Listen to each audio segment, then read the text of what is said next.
உயர்கல்வித்துறையை சீர்குலைக்க வேண்டும் என்ற எண்ணத்தில் ஆளுநர் செயல்படுவதாக அமைச்சர் கோவி செழியன் குற்றம் சாட்டியுள்ளார். புதுக்கோட்டையில் உயர்கல்வித்துறை அமைச்சர் கோவி செழியன் செய்தியாளர்களை சந்தித்து பேசினார்.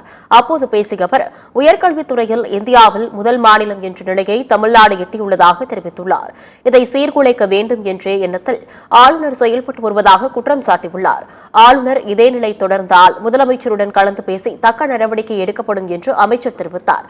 மாணவர்களின் நலனை காக்கும் அக்கறையுடன் முதலமைச்சர் செயல்படுகிறார் என்றும் அமைச்சர் கோவி செழியன் தெரிவித்துள்ளார். இந்தியாவிலேயே முதல் மாநிலம் தமிழ்நாடு என்ற நிலையை நாம் எட்டியிருக்கிறோம். இதை சீர்குலைக்க வேண்டும் என்ற எண்ணத்தின் அடிப்படையில் தான் ஆளுநர் தொடர்ந்து உயர்கல்வித்துறையினுடைய பணிகளை, அரசின் பணிகளை குறுக்கிட்டு இடர்பாடை உருவாக்க வேண்டும் என்பதற்காக கருத்து தெரிவித்து வருகிறார். எனவேதான் நேற்றைய தினம் ஆளுநர் அறிக்கைக்கு மறுப்பு தெரிவித்து ஆளுநர் பணியை பார்க்க வேண்டும், அண்ணாமலை வேலையை பார்க்க வேண்டாம் என்ற நிலையில் நாங்கள் கருத்து தெரிவித்திருந்தோம்.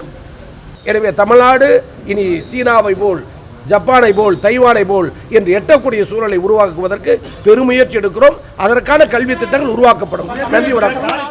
இந்தியாவிலேயே முதல் மாநிலம் தமிழ்நாடு என்ற நிலையை நாம் எட்டியிருக்கிறோம். இதை சீர்குலைக்க வேண்டும் என்ற எண்ணத்தின் அடிப்படையில்